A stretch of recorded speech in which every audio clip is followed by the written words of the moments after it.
स्पर्श करने से उसके आधे रोग व्याधियां तो ऐसी दूर हो जाती है। ऐसी गाय है कल्प वृक्ष, जो उस गाय को अगर आप स्पर्श भी कर देंगे तो दैहिक, दैविक, भौतिक ताप, तीनों प्रकार के ताप को खींच लेती है। अपने यहाँ है महाराज जी गाय? हाँ, वो यहीं पर है, अभी बैठी हुई है बाहर। उसके दर्शन भी करा देंगे? हाँ, दर्शन अभी भी करा देंगे, पहले भी कराए थे। तो स्पर्श करेंगे तो उसके आंखों से आंसू गिरना शुरू हो जाएंगे तुरंत, स्पर्श मात्र से। स्पर्श मात्र से। क्यों?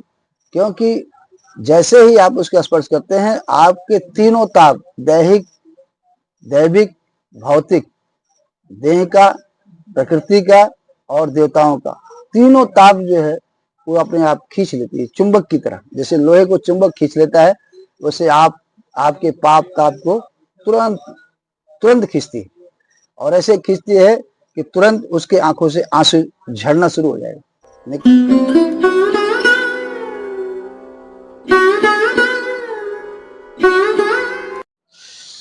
राधे श्याम। विंडोद महाराज जी की जय हो, संत भगवान की जय हो, जय हो महाराज जी, जय हो, जय हो महाराज जी। ये राधा रानी ने भिजवाया है आपके लिए कि महाराज जी का एकमात्र लक्ष्य जीवन का सिर्फ गौ सेवा है, इसके अलावा कुछ नहीं है। महाराज जी की दिव्य वाणी लेते हैं। महाराज जी, पहले तो आपको कोटि कोटि प्रणाम कि आपने हमें 2-4-5 मिनट का समय सत्संग के लिए दिया। महाराज जी, अपनी वाणी से हमारे जो भक्त लोग हैं उनको थोड़ा सा अनुग्रहित करें। ये महाराज जी इधर लगाना पड़ेगा, कहीं भी लगा अब आ जाएगा महाराज जी। महाराज जी, पहले तो आप ये बताइए, इस ब्रज धाम में कितने समय से आप वास कर रहे हैं? कितना समय हो गया? कम से कम 40 वर्ष के लगभग हो गया। 40 साल हो गया? लगभग 40 साल के आसपास हो गया। तो महाराज जी, मैंने आपको बचपन से ही देखा है यहाँ पे ब्रज धाम में, जब से मुझे याद है। दूसरा, अभी आप यहाँ पे लगातार बहुत सालों से सिर्फ गौ सेवा में लगे रहते हैं। जब भी मैं यहाँ से निकलता हूँ तो कोई इसका विशेष कारण है? हाँ, कारण ये है कि सबका निचोड़ है भगवत धाम जाने का। जी। हर व्यक्ति ये सोचता है कि हम गोलोक धाम चले जाएं, साकेत धाम चले जाएं, और ठाकुर जी का जो धाम है परम धाम, वहां आदमी जाना चाहता है। पर भागवत का निचोड़ है कि बैतरणी को पार करने के लिए केवल गाय ही एक सहारा देती है, बाकी कोई चीज सहारा नहीं देता। चाहे आप कुछ भी कर लो, कितना भी कर लो, दान कर लो, पुण्य कर लो, कुछ भी कर लो, अगर गौ सेवा के लिए अगर कोई कुछ करता है, दान देता है, या आकर के यहाँ अपने हाथों से दान करता है, जैसे कोई गुड़ खिला रहा हो, कोई चने खिला रहा हो, कोई ब्रेड खिला रहा हो, कोई आटा है, चूनी है, चोकर है, खल है, नमक है, तेल है, गुड़ है, जो भी गाय के लिए दान करता है, अपने कर कमलों से उसको खिलाता पिलाता है, देखता है, स्पर्श करने से उसके आधे रोग व्याधियां तो ऐसी दूर हो जाती है। ऐसा जीव है कि गाय का अगर शरीर पूरा होता है तो वो भी फिर मनुष्य का जीवन उसको प्राप्त होता है। अच्छा। लास्ट गाय का योनि है। और उसके बाद अगर कोई आदमी गाय की सेवा करता है तो उसको निश्चित है कि अगर मनुष्य योनि में आया है तो मनुष्य योनि में आकर के भी अगर गौ सेवा कर ले और अपने दिव्य धाम के लिए जाने का रास्ता बना ले तो अति सुंदर होता है। गाय अनेक तरह की गाय हैं। गाय एक दिव्य गाय है, वो शायद आप लोगों ने देखा भी होगा, दर्शन भी किए होंगे। उसको रहने के लिए व्यवस्था नहीं है, मैंने बताया भी था एक बार, उसके टीन की व्यवस्था करनी है। अगर ऐसी व्यवस्था बन जाती है गाय माता के लिए, जो ऐसी गाय है कल्प वृक्ष, जो उस गाय को अगर आप स्पर्श भी कर देंगे तो दैहिक, दैविक, भौतिक ताप, तीनों प्रकार के ताप को खींच लेती है। अपने यहाँ है महाराज जी का? हाँ, वो यहीं पर है, अभी बैठी हुई है बाहर। उसके दर्शन भी करा देंगे? हाँ, दर्शन अभी भी करा देंगे, पहले भी कराए थे। जी। और अगर उसको, उस गाय को स्पर्श करेंगे तो उसके आंखों से आंसू गिरना शुरू हो जाएंगे तुरंत, स्पर्श मात्र से? स्पर्श मात्र से। क्यों? क्योंकि जैसे ही आप उसका स्पर्श करते हैं, आपके तीनों ताप, दैहिक, दैविक, भौतिक, देह का, प्रकृति का और देवताओं का, तीनों ताप जो है वो अपने आप खींच लेती है, चुंबक की तरह। जैसे लोहे को चुंबक खींच लेता है, वैसे आपके पाप ताप को तुरंत तुरंत खींचती है। और ऐसे खींचती है कि तुरंत उसके आंखों से आंसू झड़ना शुरू हो जाएगा, निकलना ही शुरू हो जाएगा। अगर किसी को यकीन नहीं हो तो आकर के देख सकता है। और वैसी वो गाय है कि बाल ब्रह्मचारी है। ऐसी गाय आपको शायद कहीं मिल जाए तो मिल जाए, नहीं तो नहीं भी मिल सकती। मैं इतना तो कहता हूँ। और नहीं है तो कोई आकर के देख ले, कम से कम 7 फुट की गाय है। उसकी एक परिक्रमा करने से पूरे ब्रह्मांड की परिक्रमा हो जाती है। और जितनी अगर उसकी आप परिक्रमा कर सके उतना ही अति सुंदर है।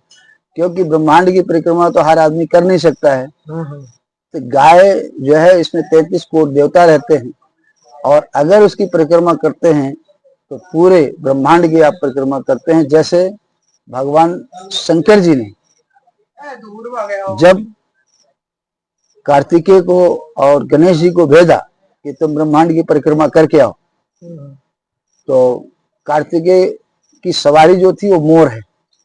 तो मोर वाहन पर बैठ करके वो तो उड़ उड़ करके चला गया, पर गणेश भगवान जो है वो चूहे की सवारी, उन्होंने केवल 7 बार माता पिता की, गणेश शंकर जी की और पार्वती की परिक्रमा कर ली। बोले हम आपकी परिक्रमा कर लेते हैं, पूरा ब्रह्मांड इसी में समा गया। इसीलिए क्योंकि वो जहां बैठे थे नंदी था, नंदी की सवारी, और उस पर पूरा नंदी जो है धर्म का रखा गया धर्म है। नंदी जो है उसको धर्म का जो है, उसको कहा गया है कि धर्म जो है धर्म वो है, क्या बोलते हैं इसको, धर्म का पीठ है, धर्म का पीठ है। जैसे हम धर्म करते हैं तो एक ऐसा वो होता है कि हम कुछ धर्म कर रहे हैं। जैसे कोई आदमी कुछ बांट रहा है, राशन बांट रहा है, कोई कुछ बांट रहा है, कपड़ा बांट रहा है, या जो है कहीं भंडारा कर रहा है, दक्षिणा बांट रहा है, तो ये सब धर्म का काम है। तो धर्म का एक पीठ जो है बैल जो है, नंदी जो है, इसके धर्म की सवारी है जो है भोलेनाथ की। इसीलिए जो है परिक्रमा की उन्होंने, गणेश भगवान ने जो है, तो पूरे ब्रह्मांड की उनकी परिक्रमा हो गई। महाराज जी आप तो यहाँ ब्रज धाम में आ गए हैं, श्री जी ने कृपा की, और आप तो यहाँ गौ सेवा, अभी कितने गौवंश हैं अपने पास, बछड़े और कम से कम छोटे बड़े मिला के 25 हैं। 25 हैं लगभग। तो इनकी राशन की व्यवस्था ऐसे ही जो राधा रानी की कृपा से कोई आ जाता है, जो कोई पूछ लेता है कि महाराज जी कोई सेवा है, तो बता देते हैं, दिखा देते हैं। उसकी इच्छा है कोई दे जाए, नहीं तो राधे श्याम। क्योंकि राधा रानी के भरोसे बैठे हैं और राधा रानी ही कर रही है। क्योंकि हमारी औकात नहीं है कि हम किसी से कह सके, किसी से ला सके, किसी से मंगा सके, किसी को फोन कर सके। ऐसा कोई है नहीं हमारा, ना हमारे पास कोई सेठ भाटिया है। आए जो थे हमने एक सेठ को पकड़ने के लिए, सांवरिया सेठ को, वो हाथ नहीं आया। उसकी घरवाली, वो भी नहीं हाथ आई। तो हमने कहा गाय की सेवा करेंगे तो शायद इसी से कोई आ जाए। तो इसमें 33 कोट देवता रहते हैं, तो कुछ तो कृपा करेंगे। महाराज जी आप तो गौ सेवा यहाँ कर लेते हैं, तो जो ग्रस्त लोग हैं वो क्या करें घर में? कोई मतलब आपने तो बोला कि गाय की सेवा करने से बैतरणी नदी है वो पार हो जाती है, जो वैकुंठ का रास्ता हम जानना चाहते हैं भगवत मार्ग पे चल के, इसी माध्यम से वो खुल जाता है। तो वो लोग क्या करें महाराज जी घर में? वो तो गाय नहीं पाल सकते। वो अगर गाय नहीं पाल सकते तो गाय को गोद ले सकते हैं। अच्छा, गोद ले सकते हैं। गोद, जैसे कि एक गाय का 5,000 रुपए का खर्चा आता है। अच्छा, एक मिनट। मंथली का। अच्छा उसमें भूसा है, चूनी है, चोकर है, गुड़ है, नमक है, तेल है, और जो आटा वगैरह जो भी है ये सब उसी में आ जाता है। भूसा वगैरह जो है सब, हरा चारा सब उसी में आ जाता है, जिसका एक गाय का खर्चा 5,000 रुपये मंथली का है। अच्छा।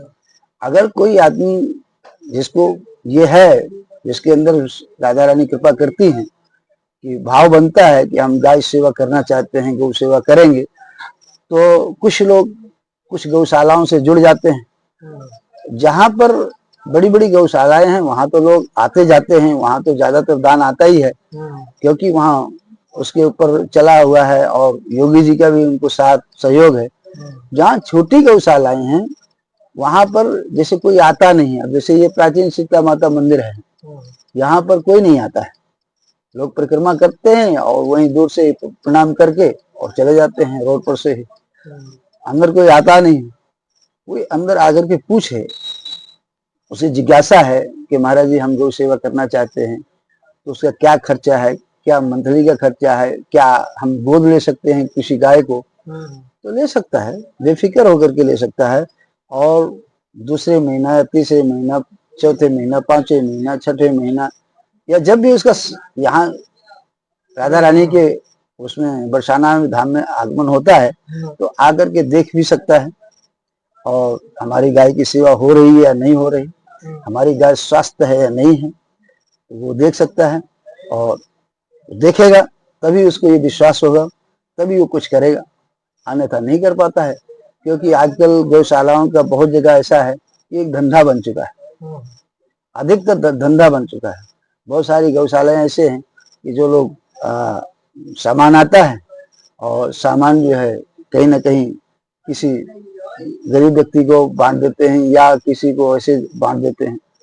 तो गाय का धन, एक गाय एक ऐसी वस्तु है कि गाय का धन चाहे कोई भी खाए, गरीब खाए या अमीर खाए, बाबा जी खाए, सन्यासी खाए, कोई भी खाए, गृहस्थी खाए, पर गाय का धन कोई पचा नहीं सकता है।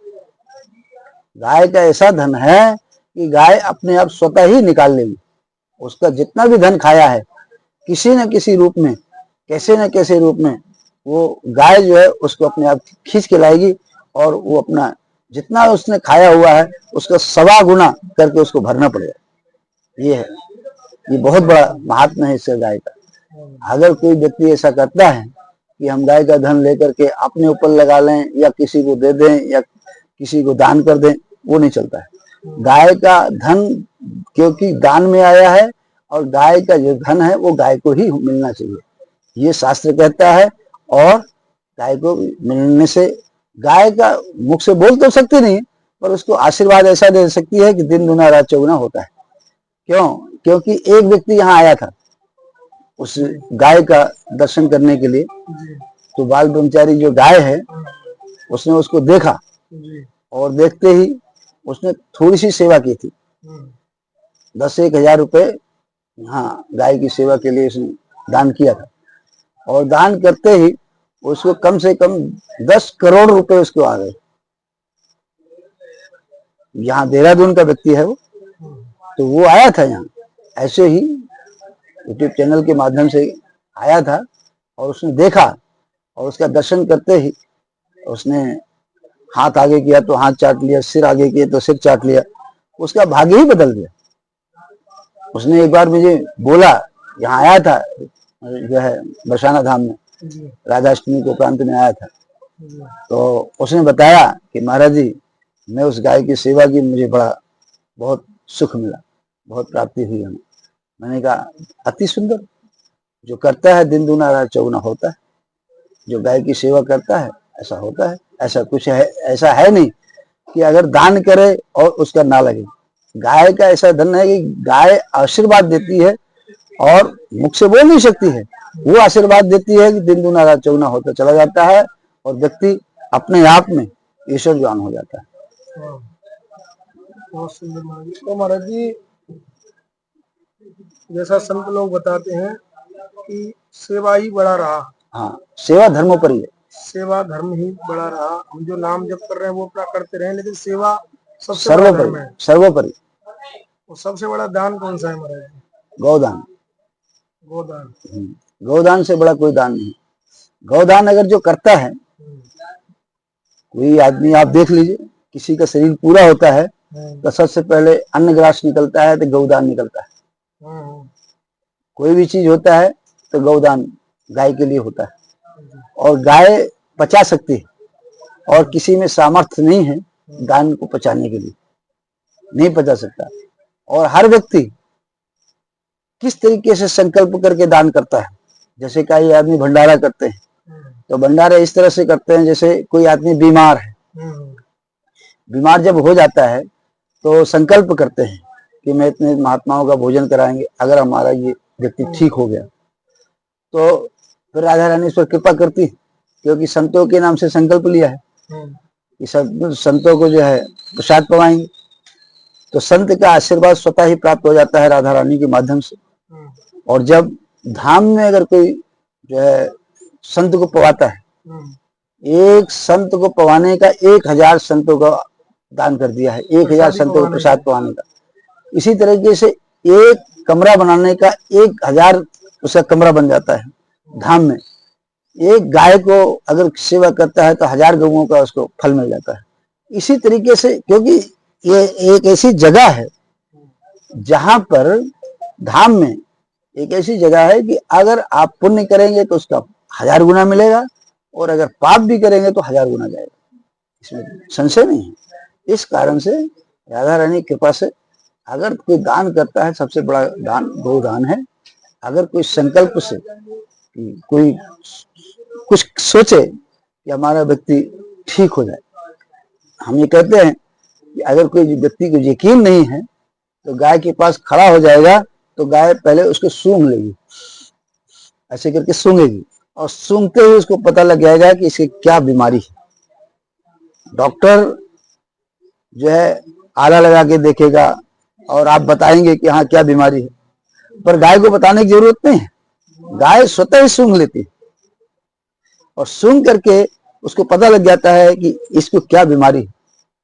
और फिर जिसमें 33 करोड़ देवता हैं वो क्या चीज नहीं जानती, क्योंकि उसके अंदर बैठे हुए हैं 33 करोड़ देवता, वो उसको प्रेरणा देते हैं कि इसका कष्ट हरे, और हरते हैं।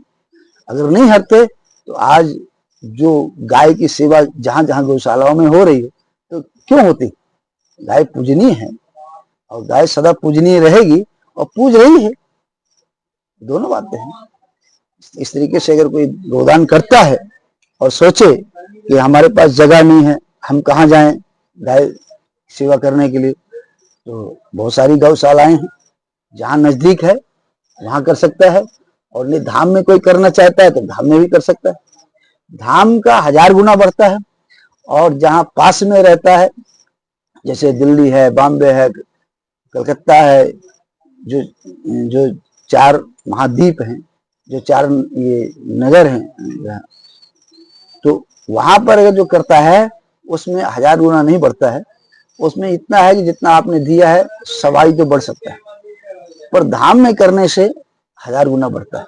एक गाय का अगर सेवा करता है तो 1000 गाय की सेवा कर सकता है।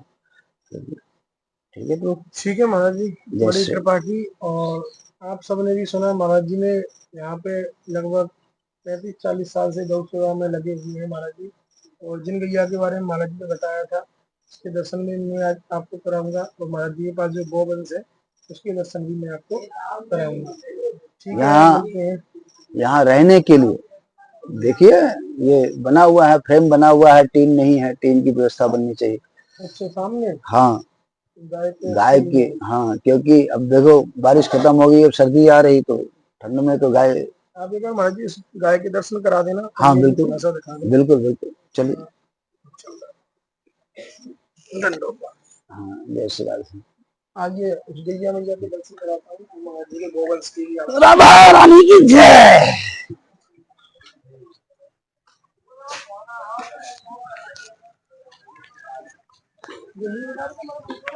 हाँ, फ्रेम लगा हुआ है। हाँ, इस पर 7 टीन लगेंगी 20 फुटी।